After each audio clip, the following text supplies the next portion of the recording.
All right, awesome guys. Back on Glinton Things today. We have Mercedes Chandler, who is a content creator. She's been featured a lot on Gays Against Groomers. She's done a ton of collabs with people. I think we're all kind of trying to talk about the same thing when it comes to the like LGBT whatever mafia that somehow got stolen from us in the last like 4 years, whatever. And it was really cool because I'd been talking about it, and then I messaged you. I was hoping that you were going to see, because your Instagram's kind of large. I was really hoping that you were going to find my message, and then you did, and then you put out this crazy. I'm just going to share this real quick. This crazy collab that you did with uh, Becky Weiss, who to me, I guess, I don't know if she's the founder, but to me, she's the face of Gays Against Groomers. And you did this collab with her, and it really pretty much like sums up my entire life. Mm-hmm. So let's just kick this into gear real quick, and then we'll get into it. You, Becky, but I probably would have done it. I probably would have done it too. I would have taken the baits. Tomboys used to be able to grow up without being told that they were in the wrong body, that there was something wrong with them. Tomboys used to simply be tomboys. Nothing more, nothing less. It was perfectly acceptable to just be. I had the chance. I had the chance to grow up, to find myself, to become secure in my womanhood. But that's not the case today. Today, all across the world, little girls who are tomboys are being brainwashed to believe that if they are not girly girls, then they were born in the wrong body. They are being told if they don't fit the mold, they must be trans. This is wrong, and we are here to stop it. These little girls need our help. They are not born in the wrong body. There is nothing wrong with them. They are perfect as they are. To all the young tomboys out there, we see you. Don't let anyone tell you that you were born in the wrong body. You are beautiful, you are loved, and you are a strong young woman. Save the tomboys. Save the tomboys. I don't know about you. Dude, that was so fire. I still get goosebumps watching it. It was so fire.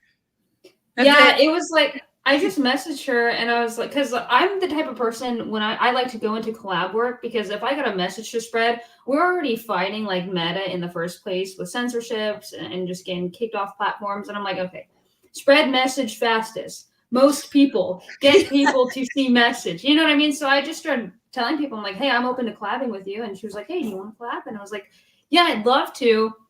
Came up with this thing and it was perfect because it is, you know, what we're facing. It's wild because we have a community that tells you that there are no labels, tries to shove you into a label and have you transition to whatever makes you fit into that label. So it's like, label. I'm a tomboy, and the amount of people even today that tell me, hey, you know, you're secretly trans, you're this or that. And I'm like, why? Because I wear men's clothes and I just do more male activities. I get that all the time too. Literally now, I don't know if you find it this way, but I basically just don't go into a girl's bathroom at all anymore. If I can't find a single stall bathroom, like I'm not doing it, because I know there was a time where I used to be able to go in there and then just be like, hey, I'm a girl. I'd pull out a tampon. I'd whatever to prove that I was a girl and should be in there. And then everything was fine. Now I can't even do that because they think I'm just some weird dude in there with a tampon in my pocket. And so no matter what I do now, I can't even explain myself because no one believes me. So now I'm just like, well, if I can't go into a gas station bathroom, or you don't have a single family bathroom in there, I guess I'm not going till I get home. It's funny. I went to it was the Omaha, Nebraska Zoo. I know, like, who goes to Omaha or who goes to Nebraska, but I went there and I went to their zoo. No hate on y'all, but they grow a lot of corn, I think. Yes. Went to the zoo there, and I went to the woman's bathroom, and some parent comes in there after their kid. Their kid goes in. I go in. Parent, male, dad, comes in. He's like, what are you doing in the woman's bathroom? And I just dead stared at him, and I'm like, I'm a female. And he was just appalled that I was in there, even after I told him I was a female. I mean, I think I sound like a female, you know. Okay. It's wild. It's wild. You can't, I mean, and that's the problem now is you can't even explain yourself. Like before, at least you used to be able to explain yourself, but now you can't even explain yourself because of all this weirdness that's happening. So, I mean, even if I got weird looks, and I understand why they would come up to me and be like, hey, why are you in this bathroom? I understand why a parent would be freaked out. I'm 6 feet tall. Like, I get it. I understand it. And it's just now I can't even explain myself because I just look like a mentally deranged human being that thinks that I'm a girl, and like I can't even. So it's like, well, fuck it. I'm not even going to try anymore. There's no point to me even trying. So that's where we're at now, folks. Well, it sucks for that because, you know, from the parents' perspective, you see so many things on the internet about, you know, adults, men in these bathrooms hanging out in the corner waiting for these kids to go in because, you know, times were different before where parents would just let their kids, yeah, it's a single bathroom, go ahead, you're by yourself, no worries or anything like that. Or the regular stalled bathrooms where there's multiple stalls and whatever, parents would be like, yeah, go ahead, because we're teaching them independence, go by yourself. But unfortunately now all of this craziness and all of this chaos and all of the insanity that comes along with this movement and, you know, the freedom to do and be as you want, however you want, it's scary for parents. Like, I don't let our son go to the bathroom. We always check to make sure if it's I'll go in the dudes. He goes into the men's bathroom, but I'll push that door open, look around and see what's happening in there. And then absolutely. And I'm standing out in front of the men's bathroom and they're looking at me and I'm like, oh, my son's in there. And they're still looking at me. You have to these days. I'm like, you can go. I'm not like, but I will check and make sure I can hear him the whole time, you know, that kind of stuff. But it's unfortunate that that is where we're at, but it's because of this craziness that goes on. Yeah, you just don't know who's going into these bathrooms nowadays because it's like, even if you question it, you're called a bigot and something's wrong with you apparently for questioning. I'm sorry, it's like you're sending a 4-year-old girl into the bathroom. It's kind of quite obvious that we don't want adult males entering the bathroom with them, you know, and now you got these people who are, you got a whole male slaps on a little bit of Dollar Tree lipstick and a dress from, you know, I don't know, the local Walmart or something, walks into the bathroom and it's like, all right, man, I guess. It's horrible. I mean, I don't know. You're obviously a lot younger than me. But if you were trans in the 90s, the like mid to late 90s, early 2000s, you were actively transitioning, right? So you were trying to get medical attention for that. You were trying to shave your beard, look more feminine. I mean, some of these trans women were baddies. Like, you really didn't know if they were male or female. Like, you just thought they were female. And now it's like, I'm trans if I just say I'm trans. Like, I'm confused now. Yeah, exactly. You're just trans if you say you're trans. Yeah, and no one, you know, you're not allowed to question it, but it's just like, say like Blair White, right? Yeah. I would not, if she walked into the bathroom, I would not question shit. I mean, like, go on, honey, walk on. You know what I mean? But she's put work and dedication into that transition because she's one of the very few people that are actually trans. The wild thing about it is this is an actual statistic, less than 1% of the worldwide population is transgender, right? So you start to wonder how many people are just using it to victimize themselves versus they're actually trans and they do want to go through all like the medicalization and then becoming who they want to be because they actually feel like the other gender versus people who are just. Plus actual trans people care about like trans women actually care about women. Like, real trans women actually give a crap about women. You know what I mean? Like, they also want to see us like thrive, and they also are usually right there to be, you know, a strong voice for women. And, you know, this new crop of whatever this is that's happening hate us. You feel that, right? Yes. No, they don't. They don't like us at all. And it's really weird because it's like women fought for their rights just for a bunch of men to try to take those rights away or to pose as women and then invade these spaces. And then you have a bunch of other women who I don't know if they're, well, I don't know, like you got like female phobic or something. They absolutely are. It's like the women's who are like the ladies who are just like, yeah, they belong in the sports. Like, come kick my ass. How hard are you virtue signaling for that? Well, the worst thing that we ever did was start this whole allyship crap. Like, I don't know where it stemmed out of or where it came from or whatever. But control. The worst thing they ever did was start this whole, this is what you have to be an ally. This is what you have to do to support the LGBT. And then it grew to, well, you can't just be nice to gay and trans and whatever. You have to physically go out there and do all these things and talk shit to people and picket. And I do, because I'm not gonna. Like, I'll just be nice to you when I see you and call you whatever name you want to be called and be respectful. And that's pretty much all the action I'm taking on that. Like, yep. I also feel like, you know, like you guys are saying, where are the, like, I feel a sense of like these trans women are mocking women.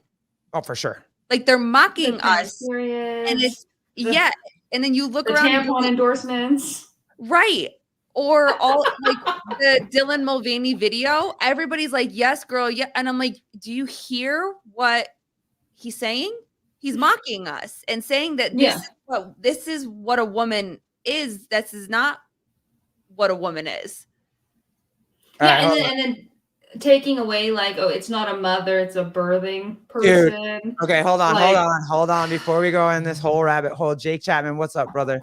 Have you guys seen the Heretic podcast? The guy on there had a trans woman, very interesting and old school trans woman. I wonder if it was probably Flame. It was Flame. I haven't seen it, but I'll go look at it, Jake. The old school trans women, like, know what's up. Like, we're Flame Monroe doesn't fuck around. Yeah. She does not play. She knows the difference. She does. But like you guys said, those are the people who are actually fighting for women's rights. Like, you know, those are the trans people in the community who are like, hey, no, we're not going to invade women's spaces. If they don't feel comfortable with this, we're going to respect them because they are women, and our existence doesn't need to take away from their existence. Yes. You are two separate types of human. I mean, you got like female, and then you have female identifying females. Yeah. That doesn't make you, it doesn't make you the same. And it's like Blair White herself has said, you know, I'm not a female. Like, I'm a trans woman, but I'm not a female. Those are two different things. Yeah. And Flame talks about the fact that she, in her time, fought just to be able to respectfully put trans before women. And she's like, and so for me and for us and the elders in the community, like, that is such a sacred place and a sacred word for them because they fought so hard for it. And now, again, for them too, it almost just feels like they're mocking it. They're disrespecting it, of all the people that had to fight to get trans women to be respected and valued for what it is. And then she's here looking at everybody else saying that that's not what we fought for. That's not what we fought for. And you hear that a lot with the older lesbians. They have to feel like they're, I mean, Mercedes, you're more immersed than I am. But the older trans women, like that generation of trans women, they have to feel like they're getting way more fire and way more hate now than they were pre-2020. They have to. Because I feel like we were all just kind of chilling. Now they're front and center on front page news all the time. They got to be aggravated. Yeah. And I mean, like, if you look at the trending charts of, you know, just the general acceptance of the gay community, it's going down steadily. Yeah. And it's because it's just like everyone, we were vibing, we were just, you know, existing. It was fine. And then you bring children into it and it's like, no, what? I mean, for one, there's a whole group of us gay people who are like, hey, stop. But then the straight community, they're just like, nah, no. And it sucks because a lot of them I hear say things like, this is why you guys shouldn't have had your rights in the first place, blah, blah, blah, blah, blah. And the gay community is creating this space in which other people are starting to hate on us like they used to, because they believe all of us want to come after their children because there's such a big amount of gay people normalizing this stuff, and then it doesn't help that the media perpetuates it all the time. You have these lunatics in Washington D.C. just spouting stuff. None of them are even gay. It's like, who are you people? You guys are old, like 50-year-old women who know nothing about any of this. Mm-hmm. Or they're like, they used to hang out in the gay community, loved it. Now they like, you know what I mean? But they can't say it now because of whoever they're representing or whatever. Or they used to hang out in the gay community and they're like, we're your ally. Woo woo. This is how we show you how we love you. Nah, girl, calm down. Like we don't need that, all that. All right. So we'll go here, but I definitely want to know how you, when do you switch? Like what age are you getting to when you're doing your Instagram where you're like, hey, I'm going to go this political route? Like, what is it that flips the switch that, because you're very young to have strong political views. I mean, I'm happy that your generation is doing it and they're starting to see. I didn't have my shit together. I did not either. I really did not either. I was still bending the knee like 5 years ago. So 4 years ago. So good on you. So it's actually kind of wild. I've always been like this. So there was never like left to right transition for me. I've always been like the views that I have has always been pretty consistent. I grew up, and you could say in a more conservative family. I was raised in like a small Christian school. Loved every moment of it. People talk about religious trauma. I don't think it traumatized me. I think it helped me like learn about religion and formulate my own opinions, whatever. But me too. Same. Yeah. So originally I was like eating, because I've been in the gay community. I used to do drag. I performed on a bunch of stages in front of a bunch of people. Drag king, right? So for everybody that doesn't know, there's drag. You gotta explain. Yeah. You gotta explain. So I didn't know about this drag king phenomenon either until about 10 years ago. But there are drag queens and there are also drag kings. The ones that I saw where we like they. There was not a lot of work put into that. So for me, I swallow fire. That was, swallowing fire, huge fireball performances. And then Peter's going to come for me for this one. We've stopped this. This was a young, thing, kind of sideshow, but live tarantulas and black Asian forest scorpions. No. Yeah. No, that's a youth. That's I mean, cool, but no, I don't like. I mean, it was straight up like sideshow stuff. That's what I was doing. I did that for a little bit, and that's how my Instagram took off. Okay. And I was like, okay, whatever. Eventually, I also was a mechanic for Dodge, so I just started posting mechanic content, and apparently, like the gay community goes crazy over. Any masculine presenting person working on a vehicle. Didn't know anything about that because I didn't come out till I don't think I ever officially came out. I just didn't date anything until I was 18, then got a girlfriend and dated her for 2 years. You know what I mean? Yep. I never. This is how it was supposed to go, people. Like, yeah. This is how my life was, literally how it is supposed to happen. Yeah, my parents never pressured me either way. They didn't say, hey, you got a girlfriend? Hey, you got a boyfriend? It was absolutely nothing. I was just allowed to be me. I grew up. My childhood was extended. I mean, I was playing outside at like 14 years old, 15, 16. They didn't kick you out of the house when they found out you like girls? Because that's what every. Granted, I was already out of the house by then, but because I ended up leaving around 17. My father died, and I was just like, "Oh, I'm going. Bye, guys." But no, I've never gotten any hate for it. It was just like, "Oh, you're doing the thing. Okay, whatever." Did your dad? Was it your dad that kind of helped you? Like, is that how you kind of became a mechanic? Did you do just things with dad all the time? Were you? Yeah. So I was just raised on a farm. Like that was life. You just got up. If the tractor's broke, you fix it. You cut hay. You know what I mean? You work cattle. So I like it. That's awesome. Yeah, I eventually horses.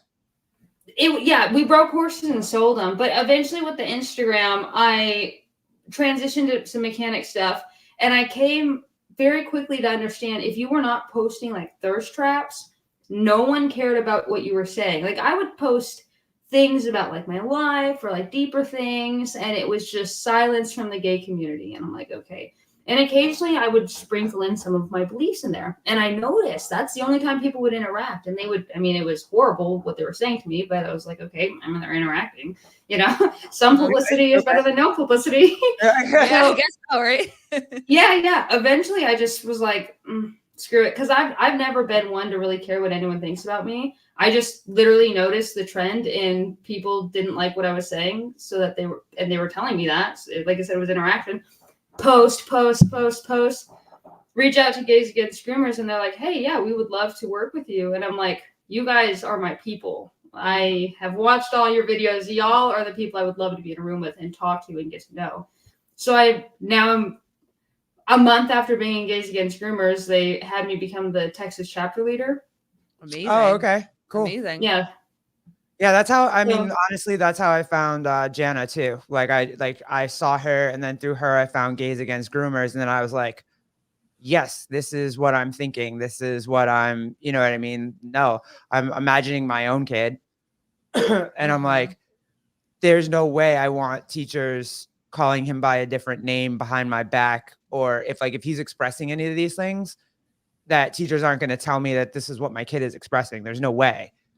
So, and then it just kind of snowballed, and I'm like, oh no, we're talking about this. We all got to talk about this now. So you get into this, and now your Instagram is taken. So you're built for this, and you're built for this probably because you grew up outside. So you just don't give a crap what people think about you. So that's and it's wild to me because for me, that's so ingrained to just not. Like, I literally just don't give a damn. I just don't, you know, like Blair White's level of don't give a damn. I don't give a damn. And it's just one of those things that I've noticed. I get a bunch of people in my inbox saying, oh my gosh, you're saying what we're all thinking. Like, I wish I could say this, but my friends would ostracize me. I'd get hate, blah, blah, blah, blah, blah. And I'm like, just say it. Just freaking say it. You know, if you're thinking it, maybe they're thinking it, and we can, I don't know, beef up the movement or something. How do we get people talking about this? Talk about it and try to get other people to talk about it. Encourage other people to have these conversations, because sitting by and letting this go on is why the pendulum has swung so far left in the first place. Did you see that coming? I totally saw that coming. I was like, God, you're doing too much. And when it swings back, it's going to swing back with a vengeance. Yeah. I mean, you know, I was watching a video this morning. The community is small, but there's a group of people now who really do believe in replacing the word pedophile with minor attracted person. Yeah. And I was, you know, I'm like, you hear about that and you're like, no, they're not really doing it. And then I see someone in legislation talking about it, talking about recognizing this group as a marginalized group. And I'm like, what the fuck? They want to make it a sexual preference. They basically want to make pedophilia a sexual preference. And it's like, you can wrap it up in however many different words you want to wrap it up in. It's still pedophilia. And you're a pedo, man. Yeah. Like, it doesn't, I don't care how many colors on the flag you put. It's still, you can make it as pretty as you want. You can make it a rainbow blow pop. It's still pedophilia. You still like kids. It's still wrong. It's wild. I can't wrap my head around how adults think that this is okay.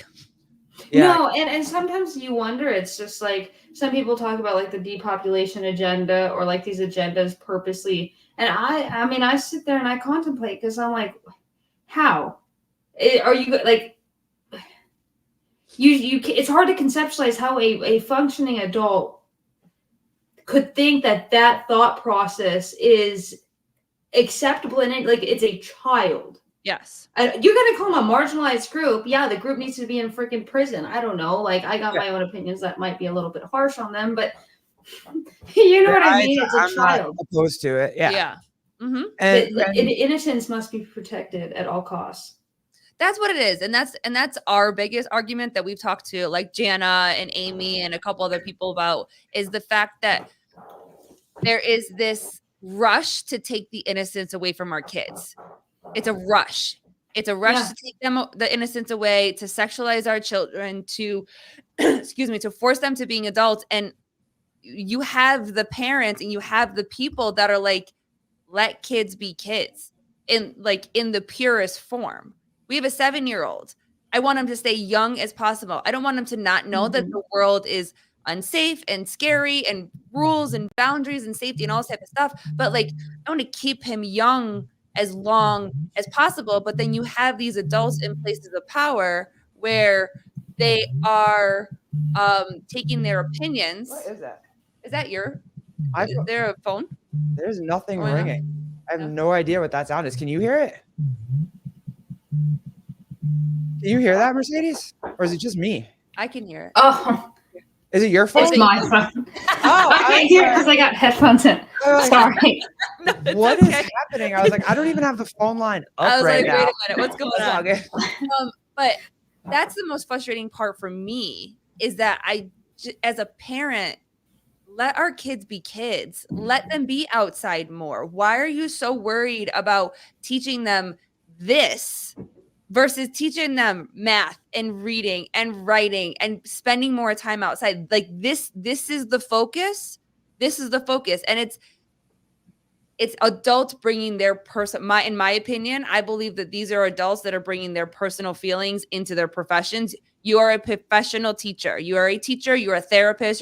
You're, whatever. Be a professional. Stop bringing your personal opinions into other people's children and into other people's lives. Like, do your job. And that for me is the biggest argument where it's like, let our kids be kids.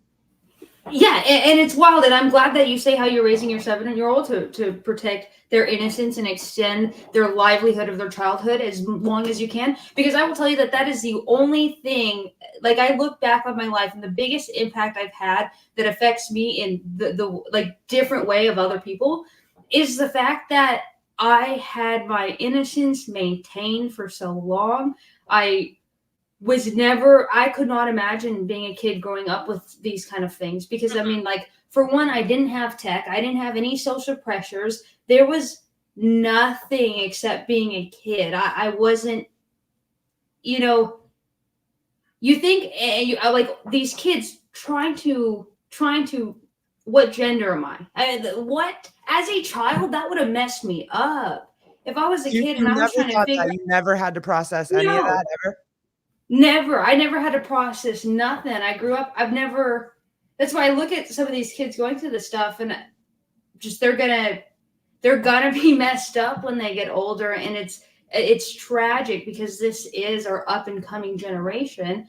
And I look at how I was raised and I love every second of my childhood. It is what has made me a functioning, well-rounded adult with the ability to not give a damn, the ability to just be me and be rooted in my beliefs. Nothing can sway me. And these are things that I've learned because I've been secure with myself for so long. And I got to be secure in my childhood without these insecurities of like, who am I? And I have to find myself and I'm 5 years old. No, a 5-year-old, when we have there's people who, the non-binary babies or the, I'm 6 years old, I must be trans kind of because I like dresses and Barbies.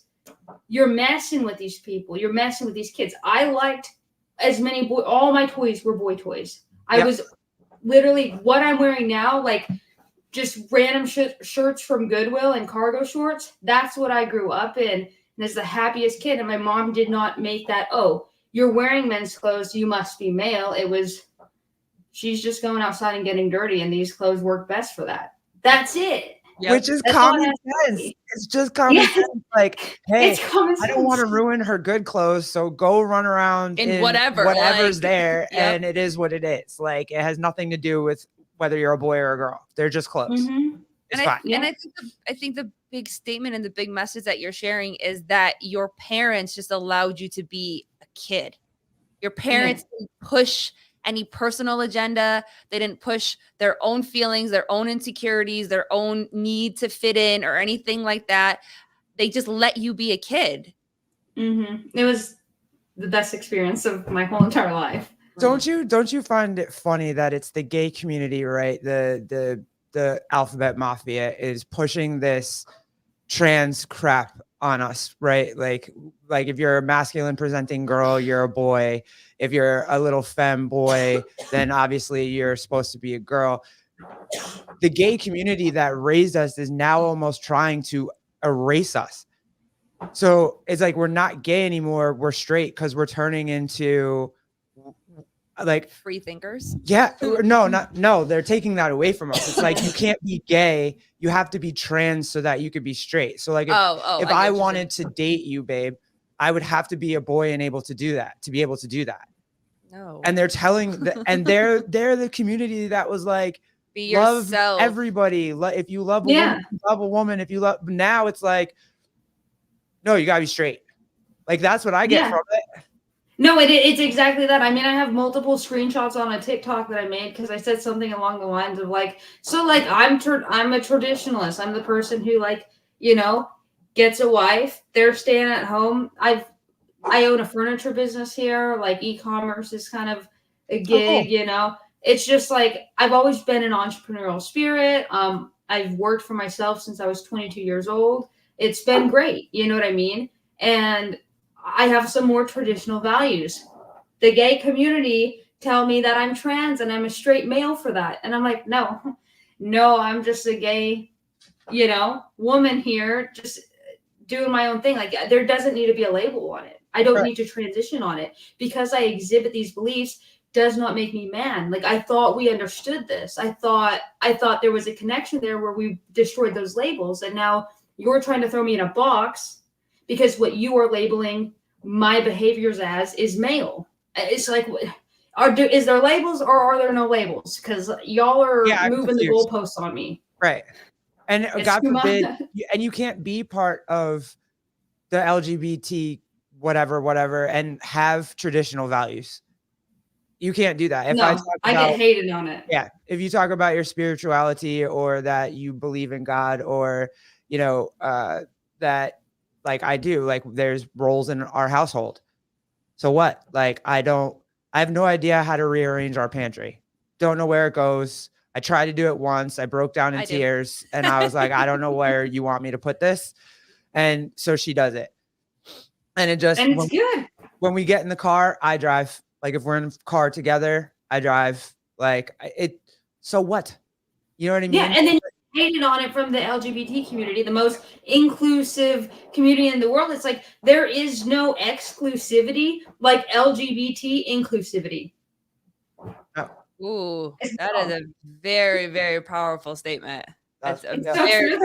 No, it is. That's what I'm saying. Like to actually hear it that way, it's like, it's true though. It's absolutely true.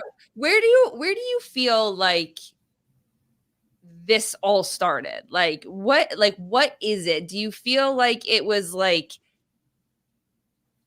people took it too far? It wasn't enough. They wanted more. Someone like where do you think all this madness and craziness? Like who lit the fire?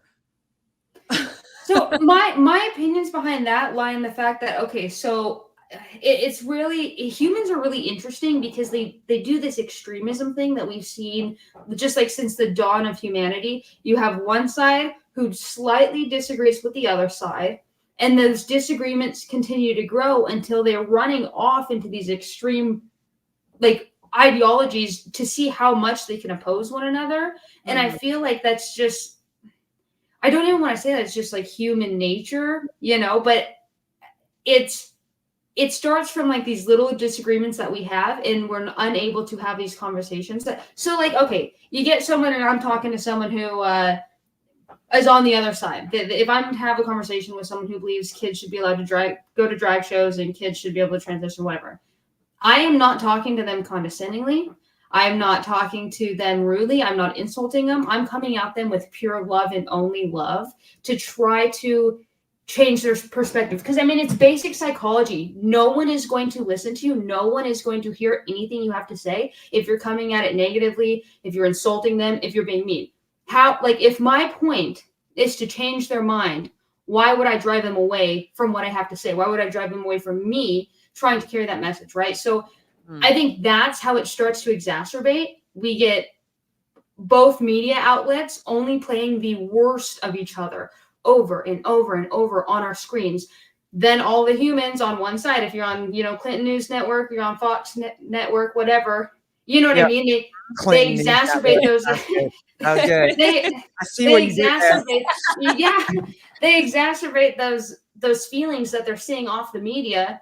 And I think the media does it on purpose because I think division in America is a governmental tactic of control, Sure. own personal. It's not like I'm like, I'm not a conspiracy theorist, but the government has done some shady stuff, and we have actual records of it that have been proven, unclassified documents of things that the government has done. So I wouldn't put a division agenda past them. Yeah. Past them, I just think it's really funny because if you talk to anybody that leans more conservative or a little bit more right leaning, not like super far right, I get it, they're nuts too over there, but like if you talk to anybody with more conservative values, when they talk to you and they want to talk to you about something that differs from your own opinion, the conversation always seems very calm initially.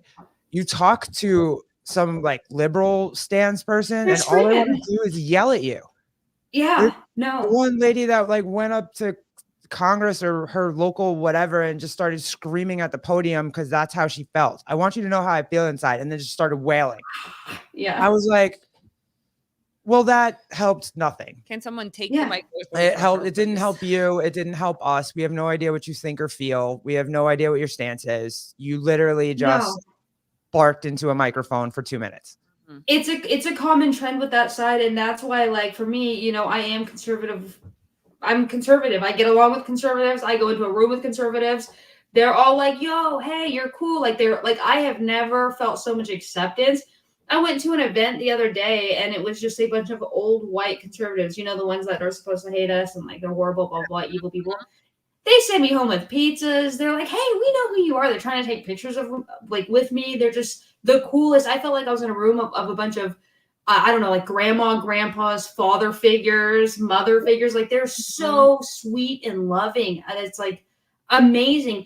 And I would let them all know. I'd tell them this. I'm like, you guys love me more than my community is supposed to love me. Because if I get kicked out of spaces with them, even though I'm being sweet, buying people coffee. Yes, ma'am. Yes, sir. I got kicked out for yes, ma'am, and yes, sirring. And like, that's just like good values that have been instilled. Yeah. You can't even say yes, ma'am, and yes, sir without them screaming at you. Nope. Because they fight to be oppressed. They're in a perpetual fight to be oppressed and find some reason to blame everyone else for their inability to control their own emotions. It's crazy to me the amount of social currency that you need, like the oppressive social currency that you need. So you're trying to find as many marginalized parts of yourself so that you can just walk around like no one can say anything to you because you're marginalized, but you can say whatever the F you want to whoever you deem is not marginalized. And well, you don't want them talking to you that way. Mm-hmm. Why do you want the ability to talk to them that way? Like, I don't understand that. I feel like thank you, Kenneth. Social credit score. That's right. Yeah. Oh, and I think he wants to know more about getting kicked out for being respectful. What was that story you were telling us about at the beginning, like before we came? Yeah. So basically, I was there's a group here. It's called Sapphic Singles, right? It's a bunch of, if you identify as a woman, you're in the group. Okay, you're in the room. That's fine. Whatever. I don't care. I'm going, and like, some of them are wearing interesting outfits. They're just being themselves or being the gay community. That's fine. When I go places, I kind of look like a hick. Like I got, my Wranglers on, tucked in, got my belt, got my boots, going in, just chill, whatever. Yeah. Hanging out with people, everyone's thinking I'm cool. Like people are giving me their numbers. People are wanting to hang out. I'm buying people coffee, having a great time. Sweet, respectful, holding the door open for everyone. Just great. Again, I don't give a damn. So people asking for my Instagram, and I'm like, okay, here you go. It's fine by me. Like I don't got nothing to hide. Yeah. An event happens like 2 weeks later. I show up to the event, walk in, and there are people staring at me. I mean, the majority of them all are just staring at me, pointing. They won't talk to me. They won't smile at me. They won't wave at me. Nothing. I'm like, they went through the gram, didn't they? You know what I mean? And yeah. So it's funny because someone who doesn't go to this event, it was their first time there. They walk up to me and they're like, hey, I'm coming to talk to you because most of these people in the room are saying that like they're talking crap about you, saying that you're dangerous, that you have like these crazy political beliefs, something about your Instagram. And I'm like, yeah, something about my Instagram. Here you go. And we talked for a little bit, and she was like, you're not great. Like, yeah, leave the children alone, you know? Yep. But I got a thing on Instagram, which I'm actually going to end up sharing to my Instagram here soon. A message of her telling me that I made the people there feel dangerous because of my beliefs. The things that I say online have made them feel like I'm a threat to them in their safe space, blah, blah, blah, blah, blah. So she told me never to come back to any of the events. Yeah. I told her, I said, I'm going to keep coming back to public spaces and exercising my free rights unless you meet me in a coffee shop and have a loving, open discussion about why I'm not a threat. I mean, what? And how did you say that to her? Because like, how did she respond to that? Yeah. She said she'd meet me, and then she stopped responding. But I was totally down. Like, I want to have loving conversations and open the door of communication, because I don't like shutting the door. Yes. That is also the big problem too, is that you can't ask questions. Like you were saying earlier, is that you can't ask questions, but I'm supposed to understand exactly how you feel, and I'm supposed to get who you are exactly. And you don't have to get who I am. I just have to get who you are, and I have to respect you to who you think you are. Nobody wants to have a conversation. Nobody wants to communicate and have these tough conversations of saying, you know, tell me why, answer me why you believe it's okay to sexualize children. Nobody can answer it. They just run around in a circle, you know, like this whole idea that like, because we're gay, my wife and I are married, we're gay, that our son needs to understand what that is. He doesn't. It's how I have sex with my wife. That's literally what it means. And he does not need to understand that. All he needs to know is that he has two mothers. That's literally all he needs to have. That's it. Two moms, happy, healthy. We show him a great relationship, how to have a great relationship, communication, love, support. That why, answer me, why does my son need to know about my sex, about my sexual orientation? They can never answer it. No. And they never can answer it. No, they just go around in a fucking circle. I'm curious what they think that we're going to, like, we're literally asking them to stop messing with kids and to give kids a chance to grow up on their own and figure themselves out. And maybe, I don't know, get your own sports league, which is not unreasonable to ask. And all of a sudden there's like this trans genocide. How did that turn into trans genocide? Like all they keep something, they like take it and they hear something that's like not exactly what they thought they hear, and then they 10x it, and they're like, okay, this oppresses me enough. We're gonna run with this one. Oh my God. No one is out here trying to kill anybody. No one said that. Nobody. Leave the children alone. They're trying to kill us. I swear. Yeah. Not the same. No, not the same message. Dude, Alok, that guy Alok, I'll see if I can pull up a picture of him. But every time I see that, and somehow my freaking Instagram does it to me every time.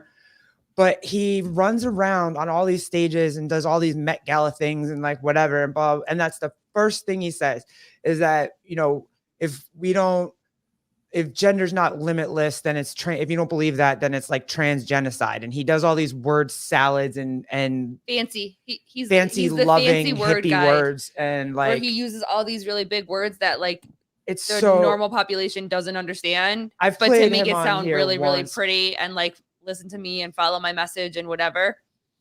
Yeah, he's pulling an Obama, but anyway.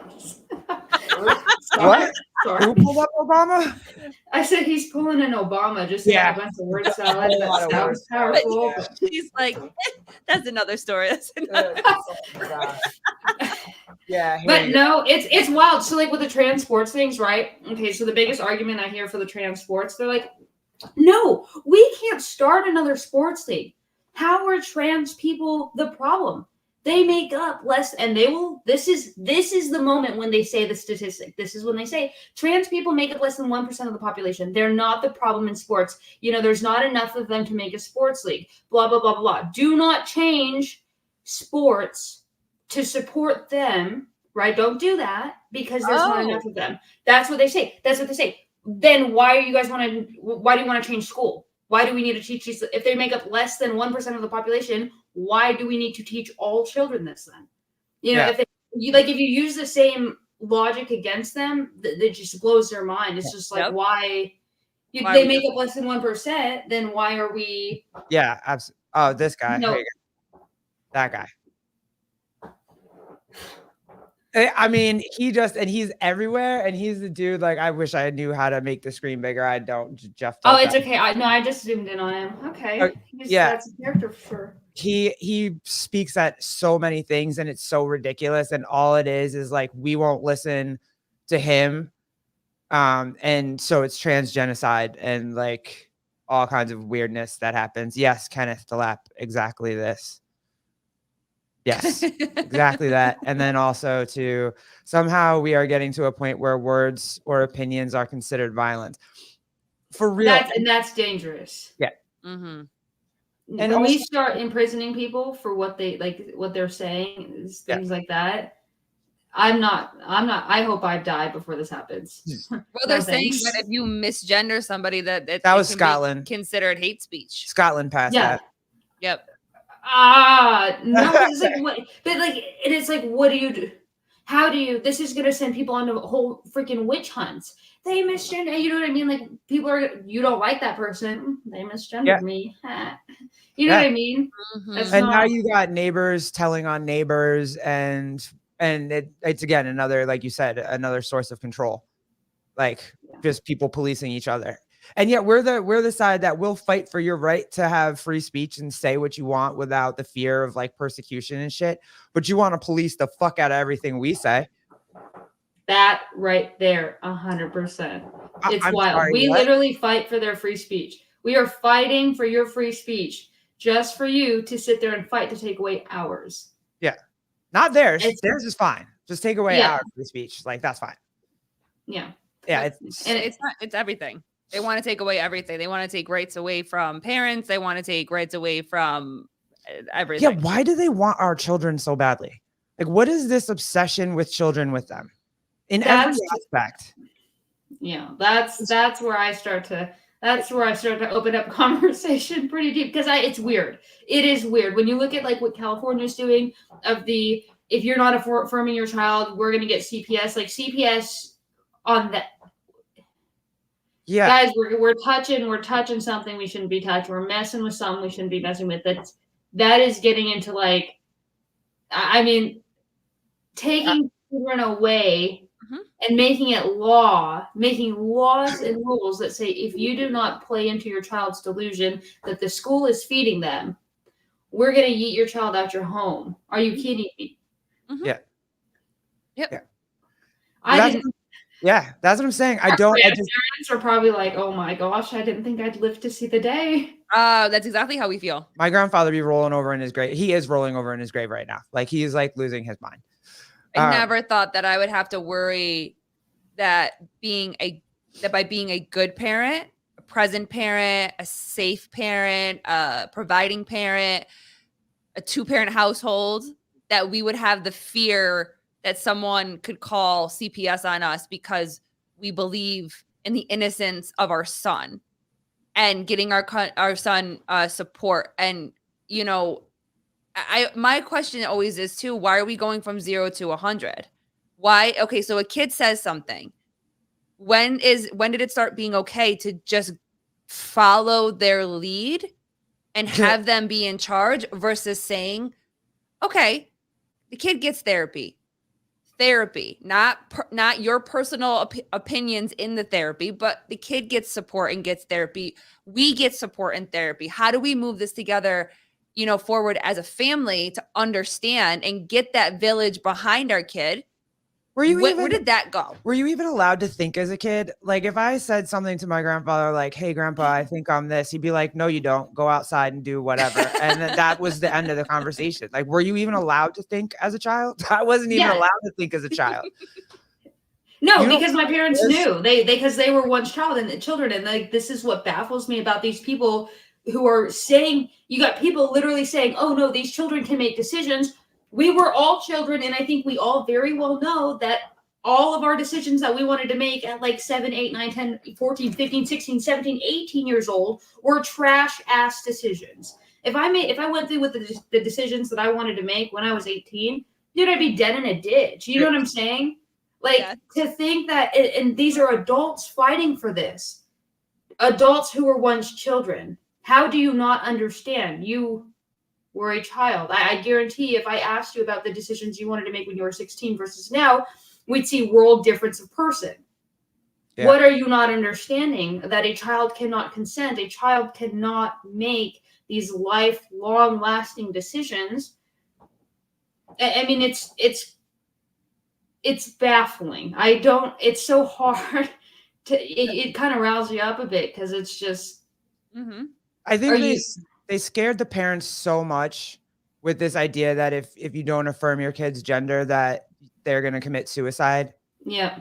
But now you see all these detransitioners, especially, well, now all of them, boys and girls, like all the detransitioners, that like they're going to have lifelong consequences to this. It's not something where you got a tattoo at 16 and now you're 30 and you regret it, but you could probably go get it taken off.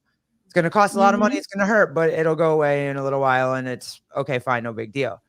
These things that these kids are doing at the age of 12, 13, 14 is irreversible damage.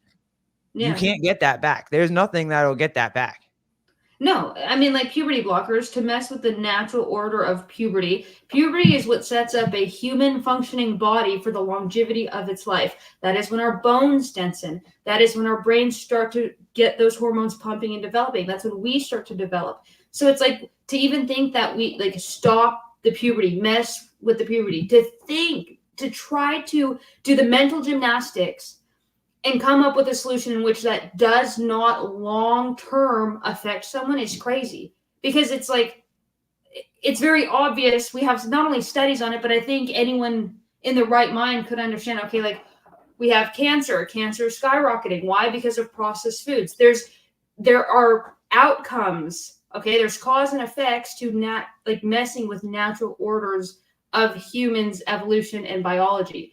And that's what gets frustrating is for someone to be able to think that stopping puberty, okay, man making a substance that stops a puberty is not going to come with lifelong side effects. And it's particularly dangerous to females because females already have less dense bones than males. Mm-hmm. And their bones are not developing. And then we're seeing the early onset osteoporosis. We're seeing early upticks in cancer in these populations, pulmonary embolisms, heart attacks, blood clots, and these are all known side effects. Like no one's hiding them. We know these are side effects, and we're saying, yes, give it to kids. That's fine. 14-year-olds can, in many places, with, God forbid, the parental consent, can get put on hormones. A 14-year-old child, we have 16-year-old kids getting double mastectomies. 16. That's crazy. Yeah. Well, I mean, and you can't say something. Sorry, but I didn't mean to interrupt. But you also can't say to a young girl at 13, 14, 15, 16 that might be feeling this, might be feeling like that there is no connection to their chest anymore, that they don't feel like that they're a woman and they want to go through with this. You can't, as a parent, even say, just wait, because one day you might want to have kids. You can't say that. You can't even bring up that topic of conversation because then you're not following their lead. And that's a lot of what we hear from the detransitioners is that they just wish someone would have given them more time. They just needed a little bit more time because now they're living in their cut up, drug-filled, hormone-filled blockers, all completely mutilated body where they're now on pain pills for the rest of their lives. They cannot have children. They cannot live a fulfilled everyday life and whatever. And they just wish that someone would have said, just wait. And we can't say that as parents. You can't say that just because one day you might not want them now. You might not feel it now, but one day you might. And if you remove them, you cut them off, you change your hormones, you may never be able to carry your child. And what you're telling me right now is that 13, 14, 15, 16-year-olds can make that decision like you were saying. They can make a hard decision like that. Okay. Okay, hold on, Kenneth. I see this. We're gonna come back to this, Kenneth, because I really do like that. But since we're on this topic, I want you guys to follow me down this rabbit hole real quick. We all remember being young girls, right? We're around 11, 12 when our period starts, maybe 13, something like that. Your hormones are going, you're starting to get boobs. It's freaking annoying. Getting your period's annoying. Having to put on pads is annoying because that's what you start with, right? It's annoying. First of all, it's gross. Trying to stay clean is disgusting. It's gross, especially with pads. It's horrible, right? Now you have to go somewhere if you're going to play sports or whatever. You have to go along this stupid other rabbit hole of figuring out how to stuff cotton up your vagina to stop and use tampons. And so now you got your foot on a toilet trying to figure this shit out at the age of 13, 14 years old, right? Who wants that? Nobody wants to do that. That's not something we were like, hey, can't wait till I'm 13 so I can freaking learn how to do this. And it's not maybe that I want to be a boy so much as it'd be really awesome if I didn't have to wear pads to bed at night or learn how to use a tampon or shove plastic up me or any of that. Like, it'd be really great. Maybe I just don't like it and I don't want to do it. I don't know. Yeah. We don't get an off switch. Suck it up, Buttercup. Like, you got to learn how to do it. It's not going away. Like, you can't become a boy and have that go away. Like, it's not.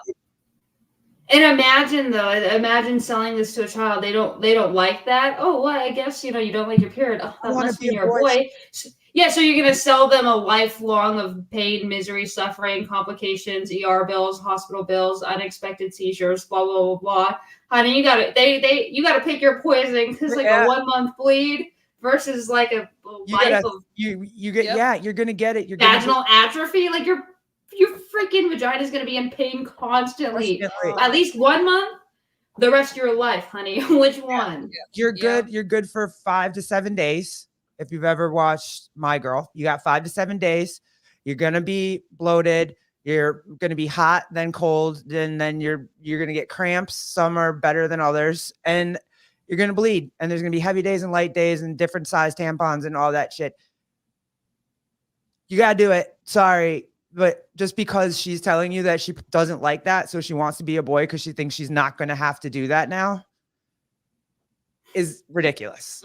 Yeah, except they won't explain. So like explaining to them, but hey, you should be, this is better. This is the better outcome than the other side. That explanation is not given because it's like these parents, these doctors, these therapists, these psychiatrists, they're not highlighting any of the downfall of transitioning. And that's where it's just like a lot of these detransitioners are coming out and they're like, no one told me this is what I was signing up for. They told me that I would feel comfortable, that this would heal my dysphoria. You got to understand, these are trusted medical professionals. These are trusted therapists and psychiatrists who are telling you, no, yes, you definitely have gender dysphoria. This will help you. This will make you feel happier. We have the statistics and you will end your depression, blah, blah, blah, blah, blah, whatever. These kids are like, oh, yeah, sure, of course, because they're trusting medical professionals. And it's like, where did the standard of medicine hit the floor? Do you see what they even have to go through, the girls transitioning to men to get a phalloplasty? They're taking like humongous chunks of skin off their leg and arm. So yeah, they'll take it off their arm and then they'll put it there. And then they'll take the thigh skin to replace the arm skin. And I'm like, what? And I have gotten into a fight. I have gotten into a fight with a friend of mine because I'm like, how? First of all, if you do the phalloplasty or whatever it's called, it never gets hard. No, they have to pump it. Yeah. If you do the thing where you just enlarge your clitoris, it's not big enough to reach anything inside of a woman that a woman deems as pleasurable. So what is your sex life like? What? Yeah, and the statistics showing that a lot of them will never orgasm again. Ever. I'm sorry. That's a big part of my life. No. I would think the depression that would come from that. And I think that's what a lot of people don't understand. These kids, you have them going through the transition, they're starting their hormones, and there is a euphoric effect that we've tracked in taking testosterone. Like it's literally like taking a drug. It makes you feel a lot more euphoric. They're going through these things. They're kind of on a journey. They see a vision. They see a path. So this is where we see that, oh, they're happier. Yes, temporarily. Then they start to approach the end of their transition, or they've realized, hey, like, I have to keep doing this forever. It becomes torment for them. It's, oh, I'm always having to take a shot. I'm always in pain. I'm always having some bodily problem malfunction on me. Something's going wrong all the time. That's what their depression starts to skyrocket, and they're like, shit. Then they look back and they're like, oh my gosh, what did I do? There's all these people around me living happy, healthy lives without these complications that I'm continuously suffering from. Yeah. And that's when that's when the depression, because they say 7 to 9 years after the transition is the age at which most transitioners who do commit suicide do so. It's because after that long, we see skyrocketing like rates of depression that follow, because it's become to the point where they can't sustain it. It is unsustainable. Mm-hmm. Yeah, and the men's is no better. The men's transition to a female to try to have a vagina is no better. It's like they have to stretch whatever hole it is. It's an open wound. Yeah, like it's literally like the way you stretch your freaking ears. You have to like stick something in there every day to keep stretching it out. It never gets wet, which, like, I'm sorry, that's just anatomy. Like, women get wet. Like, that's how we do this. This is how this works. Mm-hmm. They will never have lubricant at all in there for any reason. So again, like, sustaining a normal sex life, you can argue with me that you can't say that. I mean, I can, like. So are they using the statistics that you talk about? You sound like you're very into like statistics and numbers and like the facts. We have to, so yeah, because like with GAG, we are supposed to spout facts and irrefutable facts. So that's why I know all these statistics, because you just have to learn these statistics that are irrefutable, that we have studies on, or else, like, someone's gonna blast your ass on the internet. Yeah. And then completely discredit what you say. So I like it. Yeah, awesome. Absolutely. And statistics are helpful, and they're factual, and they're useful. Do you think that the media is taking those statistics and putting a different spin narrative on it? So you're saying that it's 7 to 9 years is where the depression really happens, and that's the big statistic. Do you think that the media are taking those statistics and saying, to promote their narrative, that it's, if we don't allow them to transition, if we don't allow them No. So what they're doing is the statistic that they're spouting in order to justify childhood transition is that the depression that a child is experiencing in the wake of gender dysphoria at a young age subsides once we allow them to transition. That's the statistic that they're blasting. They are not telling anyone the other statistic. The other statistic exists. Both of these statistics exist, and both of them are true. Yes, a child, when you give them what they believe they want, are going to be happier about it. Okay? It's kind of like a child who, I don't know, they want to eat sweets throughout their whole childhood. So we continue to give them sweets. Yeah, what happens when they're an adult? They're depressed. That would be another statistic that we would find, that maybe the kid was instantly happy after giving them the sweets and might have been happy for, the year following or the month following, whatever. But eventually that all catches up to them and they realize it. And that's where we see these depression statistics skyrocket. That statistic exists. You have to search for it because the media does not put it on. The only statistic that they blast is children who get the transition that they've been asking their parents for are instantly telling their therapist after. So it's like you go to the therapist and they're getting these stats by children telling their therapist, yeah, I'm really happy to be transitioning. Like, I feel much better now that I'm going through this. Now that my mom is allowing me to wear the boy clothes, blah, blah, blah, I feel better. That's the statistic that's being blasted, not the other. Both exist. They just choose to show one over the other. So they're not sharing the whole story. They're giving you the first couple chapters that builds up to it, but they're not telling you the other side of the story. And instead of, because they can't give the full information, because it's possible if they give the full information from start to finish, that most people, or a higher number of people, would be like, you know what? I need to think on this more. I need to take some more time. The parents might, step in a little bit more and say, listen, we just need to wait. Let's wait. And then the kid might feel too like, okay, maybe I'm going to wait a little bit. So that's how they do it. They just don't tell the whole story.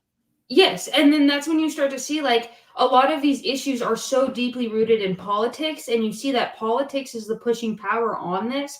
And people say what they say just to get people to join their parties, just to hoorah and keep that two-party system in the division. And that's what's very frustrating is because we have these statistics come out and the news media like outlets, might have Fox reporting on it, right? But because the other news media outlets are not reporting on it, they automatically deem Fox as fake news because these media companies refuse to work together to report the actual information, which is really frustrating because we had a Sweden study come out that said the majority of these children, and this was years-long study of tracking children who experienced gender dysphoria, and eventually we were realizing pretty much all of them grow out of it. All of them say, hey, no, we're turning away from this. Like we're actually, our normal gender, the gender that we were born as.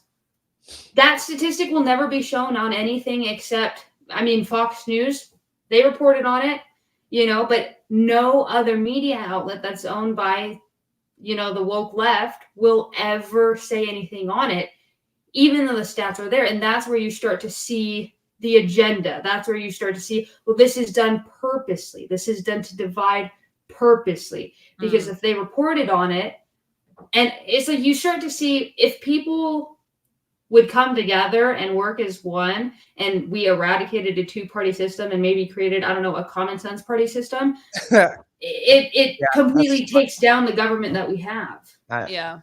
Well, and also too, they refuse to recognize the fact that most of us had some sort of childhood sexual trauma, or, we're dealing with being a lesbian and wanting to be with another girl and feeling like that's okay. And it's like, hey, I don't have to be a boy in order to be with a girl. Like I can also just be a lesbian and that's totally fine and mind my business and go about my life and get married and have a kid and whatever. Like you're 15, 16, whatever, adolescent. You don't know what you're doing yet. Like you're still trying to figure it out and have coping skills and come out of it alive. Like, you know what I mean? That to make that drastic of a change for something that's like, hey, they don't even know who they are yet. No, and they won't. I'm personally 25. I've been working for myself since I was 22. Even then was not enough for me to really, it was like 25 years old, 24, 25. That's when I started to really come into myself and realize who I actually am.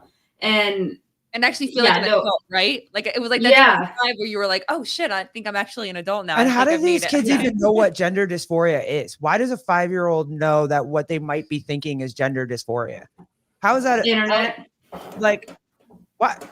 That's why our kid is not allowed on the internet. Oh, Ellie Hiller, she was an emergency room nurse. But a big reason I left medicine full-time as an RN, allowing kids to bypass their parents and make a life-altering decision before they can process the repercussions is the opposite of do no harm. Mm-hmm. You right. And how do you bypass the parents? How is there anybody allowed to bypass? I get back in the old days, parents found out their kids were gay and they threw them out into the street, or they found out their boys like to dress like girls and they threw them out. I get that. And I'm sure it does still happen today. But I'm sure. Come on, there's so many of us parents that would not do that to our kids, that are trying to help our kids work this shit out. Yeah. But you just want to let every institution make the decision for us. Yeah. You're not even giving. And like I said, it's wild. It's wild to push your child into something like that. It's wild to affirm transgenderism if it makes up less than 1% of the population. That means you are encouraging your child to go through irreversible lifelong damages against all odds, because all odds say they are most likely not trans anyways.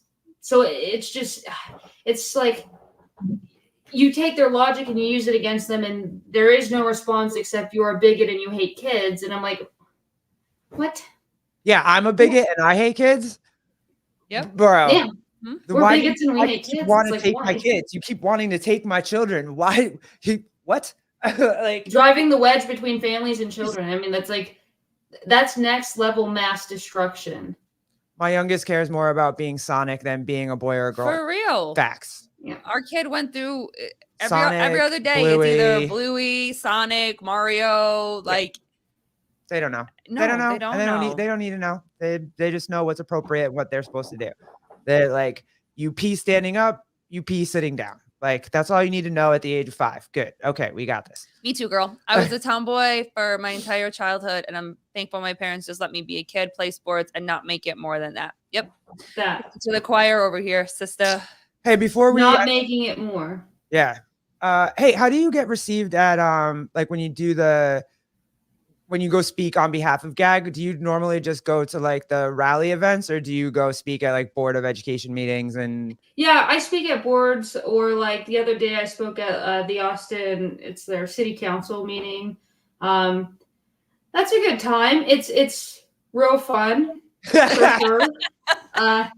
It's weird because like you have I like walk in there even in Austin, but no, Austin is not Texas. Yeah, Austin is Austin's not Texas. Okay, so I had to correct me. I was like, wait, hold on. No, and I was like, oh my gosh, like I walk in there and we're fighting for a bill. Basically, Texas has outlawed allowing children to transition. And Austin comes along and is like, we're gonna become a sanctuary city and allow them to do it here. That was what the bill was. And the governor's doing everything he can to stop it, bless him. But yes, we're testifying against it. I walk in there and I just said my speech was simply about being able to be a kid, enjoying being a kid, and being thankful that this ideology wasn't pushed on me, because if it was at this time, I probably would have grown up believing I was a boy and did some damage, So it was just a very like loving speech. Like heartfelt.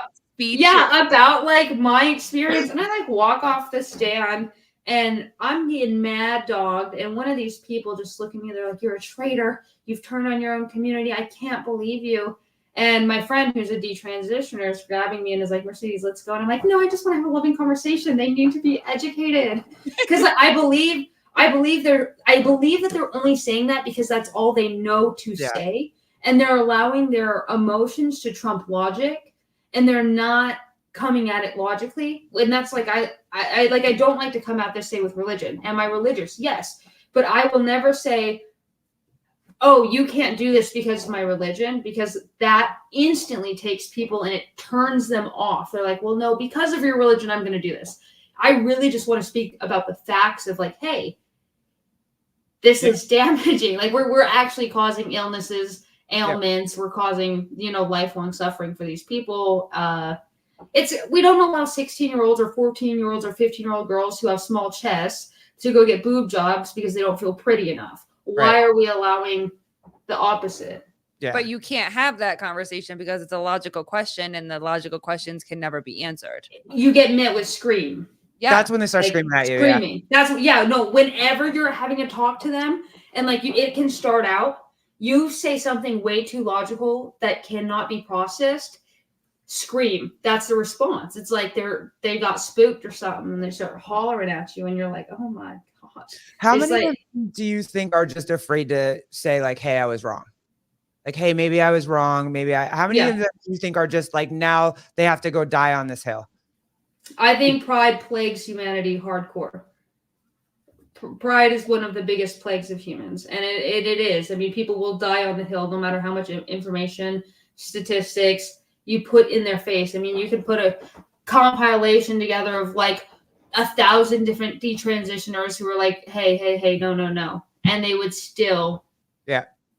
Because it's good. It's fine. It's okay. Don't worry about it. Go chop. Yeah. And I feel like they're embarrassed to admit that they're wrong, or to ever think that they were fighting for something that might have been, I don't know, horrible for children. Yeah. I do too. That's why I don't think that they're ever gonna like, it's so simple as just being like, hey, I was wrong. I am so sorry. I feel terrible. Mm-hmm. 1 second, I'm plugging this in so it doesn't die on you guys. Okay. Oh yeah. No, we can. She got into this conversation. Kenneth Lap I don't think they are afraid to say they are wrong. I think they are afraid to think their belief system or party. Okay. Sure. Well, I mean, something that, you and I talk about this, openly now, and this is part of the reason why we, started this podcast or whatever, is that, I mean, I'll just speak for myself. Like, I very much was tunnel. I was very much tunnel vision on certain things. And I was triggered by a lot of things from my upbringing, from my childhood. And I carried that trauma and those triggers with me through most of my life. It really wasn't until when I got married, I became a wife.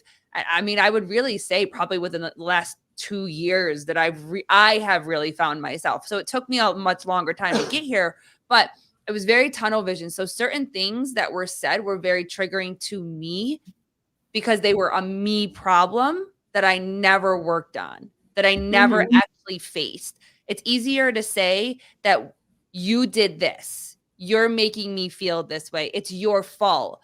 But a lot of times, especially coming out of this cloud or this tunnel that I talk about for me, is that I'm getting to ask questions. I'm getting to think about it from a different perspective. I'm getting to process what is happening, what is actually being said, and not be triggered by it, but actually listen to the message that's being said. But that's a me thing. And if it takes accountability. Like, if you're not going to take accountability for the shit that you are dealing with and that you are triggered by, then you will be triggered by everything, which I was. You bring it again, Mercedes? Why do I hear a car horn? No, it's a damn car going off in the back. Like, it's right below the all the noises. They don't want to play with you today, boy. It's so frustrating. So have you guys always like political beliefs? Did they? Oh, no. How's that journey been for y'all? Yo. Dang. It's okay. So how's that experience for you guys? Because I've always wanted to. I don't think I've had a discussion yet. Yeah, with people. So how is that with people? Like, I don't think I've ever talked to anyone, because I know you guys exist. I mean, guys are filled with a bunch of you guys, right? but I've always wanted to dig your guys' brains. What happened? What happened? Babe, go ahead. Well, I guess it was me. I went first, kind of. I found a dude that I would consider him a friend. He's got a show called the Sevon Podcast, and I used to watch I still do, his political shows all the time. And he used to just piss me off. And I'd be like, stop talking about the LGBTQ like that. Stop talking about gay people like that. Stop, blah, blah, blah. And I started DMing him, and he started answering me back, and we started talking. And then I started actually listening to what he was trying to say. And then I slowly was like, oh, fuck. Like, he's right. Did he converse with you? Like, did he want to have an open conversation that was like, I don't know, maybe a little bit like more loving, understanding? Like, was he trying to get through to you? Offline, yes. Like, on his show, no, he's just unhinged rants that are amazing. I love them now. I didn't at the time, but I love them now. But offline, like via text it was always an actual, like, I would be triggered. He would just talk like a regular person. I would start to talk like a regular person. Then he would, and then I was kind of like, oh, you're not. Oh, no, you're just, because you think that like it's okay for a stay-at-home mom to be a stay-at-home mom, that doesn't make you misogynistic. Oh, just because, like, you know what I mean? Like, all these things that I've just always been taught to believe just started to peel away. And I was just like, no, I did grow up religious. I did grow up with conservative beliefs. You know what I mean? Like, my grandfather was a Marine. Like, our house was like, we didn't play around. Like I said, I didn't get to think. There was no grandpa, I think this. No, you don't. Go away. Like, and so as my layers started peeling back and I started having conversations with my wife, she was kind of like, what? Girl, what Stop are you talking about? And I like whisper it to her, and she'd be like, say that again. And yeah, so she fought me a little bit, and she wasn't ready to talk about it. And she didn't want to, rock the boat. You know what I mean? You don't want to rock the boat. You don't want to lose friends. It's very possible that it's a hot topic and people you might lose friends. But I also had lost Republican friends because I was so liberal that I was like, no, you can't have an opinion on abortion. No, you can't have an opinion on, like, no, you don't know what it's like. And so I lost some conservative friends too that I had to go back, but I went back and apologized. I was like, hey, dude, my bad. You were right. You were just trying to talk to me and I was triggered as shit. And you're right. My bad. My fault. That's so interesting. And that it's like my whole entire brand, everything I fight for, children, yes, but I also fight for conversation and open communication because I believe that is what's causing these problems. Yeah. And I love to hear that. I love to hear that someone had a conversation with you and was willing to work on that conversation with you and talk through it, because that's how, yes, that's how it gets done. It doesn't get done by just cussing at one another and screaming, but through actual understanding through conversation. And it makes me feel a little bit better about what I do, because my hope is to find people who used to be like y'all and just be like, wait. No, I left my Instagram up. You can go back and I was like, I was thinking about it and I was like, no, you know what? Like I went through changes in a period of my life throughout my life, and that's okay. Like you're allowed to change and grow as a human being over time. So you can scroll back through and see my BLM and my like, blah, blah, blah, blah, blah. See, this is why y'all suck. Like you can go back and scroll and see the dumbass shit I used to think and say, like so. And are those beliefs that probably like, okay, so being raised conservative or more conservative, are these beliefs that you adapted due to maybe a party or due to the gay community in general? Is that where these beliefs? Yeah, well, my dad is black. I mean, it's hard to imagine that, and usually I have to carry a picture around to prove that. But like, but most of my siblings, my sisters are darker than me, so they, if you want to say, experienced kind of, the being black in America, however you want to. And so there was a lot of that from that side. And but most of them are kind of like, the more I've talked to them over the years, they also are like, they're more centrist. It's not so much, but yeah, it was a lot of that. It was a lot of, white people suck and they treat us like crap, and BLM, and then the LGBTQ, straight people hate you. They're never going to accept you. They don't want you, blah, blah. And so you believe that shit too. And it's just years of, it was years of it. Years of people pushing oppression. Yeah. It's interesting. Because like, don't get me wrong. I am totally fully, as a conservative person or whatever, I am totally aware that there are bad cops. I am totally aware that there are good cops. I am totally aware that there are racist people within this country. Sure, I'm totally aware. Yeah, but I'm also totally aware of like, if you fucking fight your ass off to get to where you want to be, you're going to get there. I have personal lived in experience, because it's like, I came from if we went into my past, we have some little issues, but you get through it and you go. I don't come from money or nothing. And it's just like, my father died, and then that sent me into a whirlwind. I think the thing that grounded me after my father died was the fact that everything I learned in my childhood did set me up for future success. But I became a drug addict. You know what I mean? I battled drugs for a while, and it was just a mess from 17 to about like 21, just like the worst time of my life. And I was not on track to be where I'm at now, but you just stop and you pull yourself up and you're like, hey, so it's interesting. The centrist or like the middle people, those are my favorite. I love most them. People are like that though, and they make it seem like it's not, and most people are. The media. And most people just know like, hey, yeah, of course there's racists out there. Of course there's like homophobics out there. Of course I'm not going to search. Assholes exist. It's going to happen. Not everyone's going to like you, and not like, when did we stop teaching that? Like when you went to school, not everybody liked you in school. Fine, maybe they were racist, or maybe they were just assholes, or maybe you were just an asshole and they didn't like you. Like you know what I mean? Not everybody's racist because they don't like you, or homophobic because they don't think that marriage can be between anything other than a man and a woman. I know a lot of people like that. They're still not disrespectful to me. They don't come up to my face and they're like, you're not really fucking married.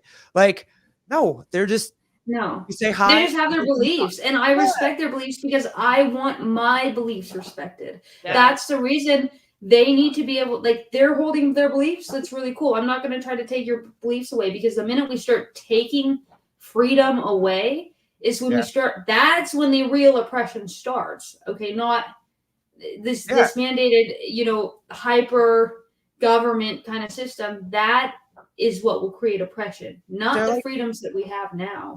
But I don't think that people understand that, because that's also something I think about too. Like, you want the government involved in more stuff and more stuff and more stuff and more stuff. I don't No. want the government involved in my shit that much. Like, No. I don't want No. them involved. And I just feel like the more that they're shouting from the rooftops and the more they're asking for this law and that law and this whatever, I feel like it's not going to do what they think it's actually going to do. I would love No. to get a super liberal on, like a couple of them, and just have like if I could get Destiny on here, I would love, like, I'm not big enough to get that, but if you could get that he just went on the Hodge Twins podcast, and I have to go watch that, but I have a feeling I'm scared to watch it because I don't want to not like the Hodge Twins, because I feel like they may have had him on just to make fun of him. And I hope that's not the case. I hope they actually, because I actually have a lot of respect for the Hodge Twins. I hope they had him on to like have a real conversation and not just to make fun of the kid. But I would love to talk to a dude like that. That's just super liberal, and like meet him where he's at or whatever. You know what I mean? Like, that would be cool. I would love to talk to more liberals. It's interesting because like I try to open up the conversation 100%. Anytime I have any of them in my comment section saying anything, you'll always see a comment from me saying something along the lines of, "Hey, hon, I think there was a miscommunication on this topic. I would love to hop on the phone with you." The amount of people that I have said that to, that they're not willing to have a conversation, whatever. But I have hopped on the phone with people who are like, straight up, I've hopped on the phone with people who are like from the UK, from Australia, all over, and I've had an open conversation in which we came to a common ground, and they're like, "Oh, you're not crazy," and I'm like, "Yes, because I'm gonna lead this with love. You're gay, I'm gay, we're gay. That's cool, that's awesome. This is not a political issue. This isn't a gay issue. Like, this is Us versus Yeah, they really you. politicize the Yeah. crap out of who we sleep with. Like, for what? So what? Yeah. Again, about it. get out of my bedroom. Like, it's say that all the time. Get out of my weird. get Now out of I my don't- bedroom. I Yeah. kind of almost want to go back in the closet. Like, I fought so hard. to I'm get out. hiding. I kind of Leave just me want to go. alone. Like, my closet's bigger now. Well, that's Like, why I always say, babe, we can never move. I know. We can never move because everybody knows Dude. we've been together, almost married for It's 12 years, crazy. and everybody And everyone's knows. chill around here. Like, we don't have these things. Like, Yeah. we're just chill. Yeah, everybody knows us. So Where are you Um, guys at? Long Island. Long Island, New York. We're like, yeah. Or New York. We stay really far away from Manhattan. city. Very far. But just to answer your question for myself real quick or whatever before we wrap this up, I grew up in a very sheltered household, I guess you could say. We didn't talk about money. We didn't talk about politics. There was no religion talk. Like we didn't talk about stuff like that. It was almost a silence over everything, and so growing up, I just kind of, what I would hear would be kind of what I would follow. You know what I mean? Like, oh, you're supposed to do this. You have Black friends, you have, gay friends, so I'm supposed to go, I'm going this way. I'm following this way. And then I came out very late, I guess, compared to the group that I was in. I didn't come out until I was 18 or 19. And it wasn't the best experience to come out. So then when I didn't have that kind of support, I think I jumped even more to the left and really got into it and really was like, this is what I have to do in order to support and all of these type of things. They trick you. They make it sound like it's so loving, and it's really not. Right. That this They do. Oh Yeah. my God.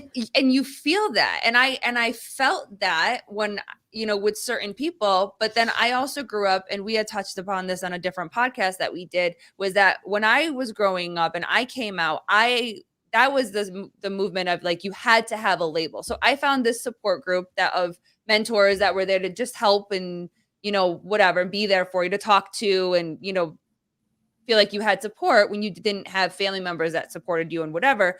But the number one thing is that you had to label yourself. I had to say, hi, I'm Colleen. I am gay. I'm supposed to say that every single time. And I didn't, because I was coming out, and I was struggling with coming out because I didn't have the support. I didn't know that I was gay. It just was all brand new to me. So I grew up in, you have to have a label. So then when I had the label, then I rode for the label, and I rode for the crowd and all of that stuff. And then we got married, and we had a lot of the same beliefs. And then she started to change her beliefs, having different conversations. But again, a lot of it had to do with it. I was just a super triggered person for a very, very long time. And it wasn't until I was able to look at myself in the mirror and work with a coach and someone that was like, hey, girl, you're, like you said, you're not going to be able to sustain this much longer. Like, if you keep going this way and not giving yourself how stressed out you were. The You're permission so stressed to out like all the time. to like take the shit off and not make everything so personal. And it's not about you. It's not about you know, and I had to be the only person that gave a fuck about me. Like, I needed to take care of my shit first. And then once I started to do that, and then we had our son. That was really the big.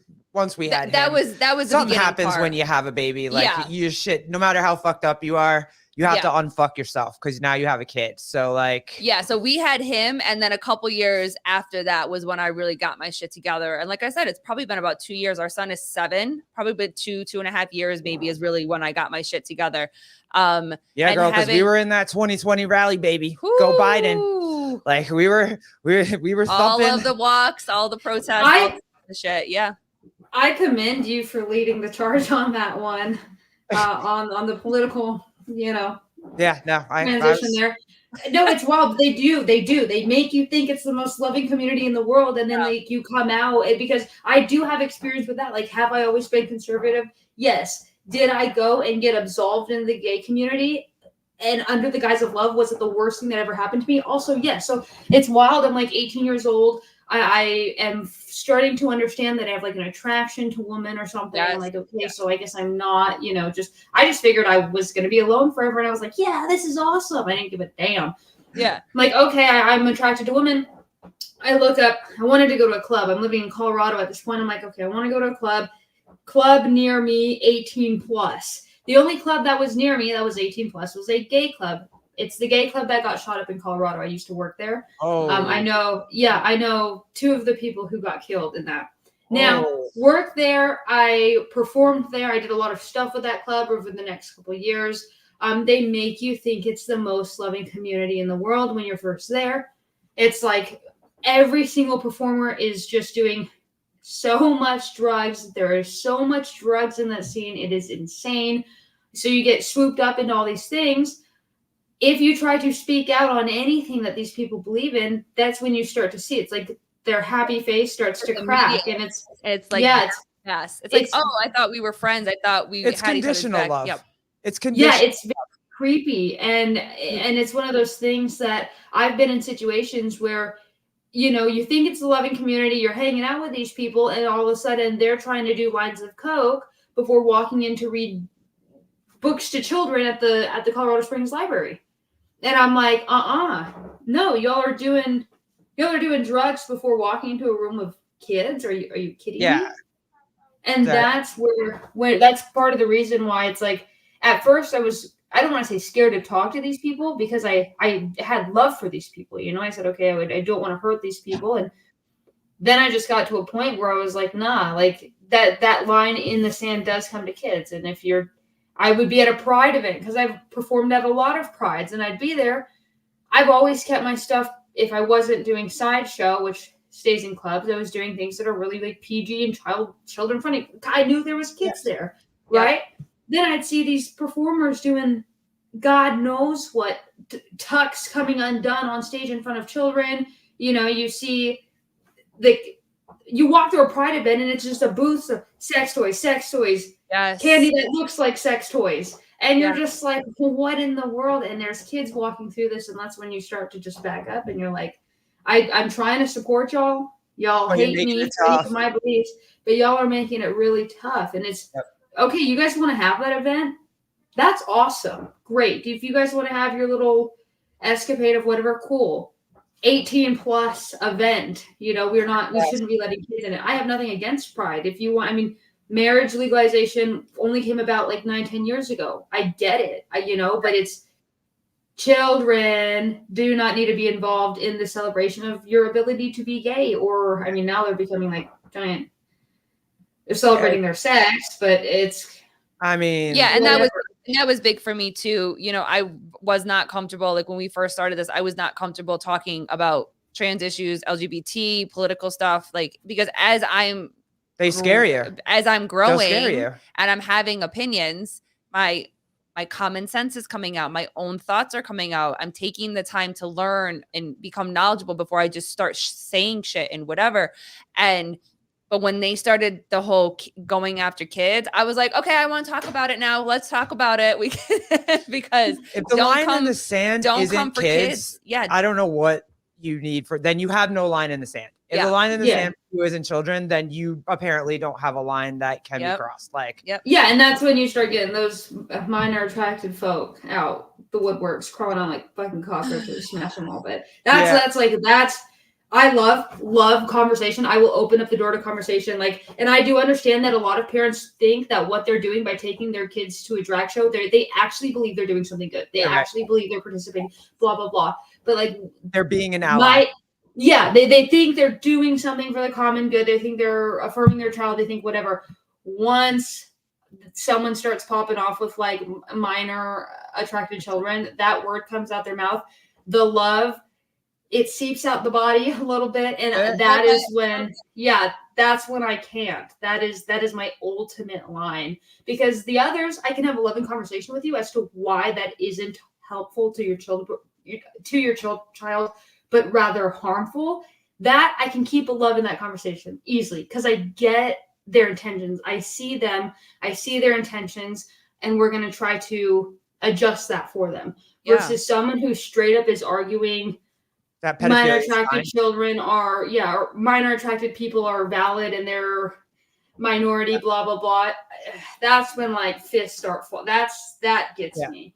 There's no more love there. Sorry. No, but you're evil.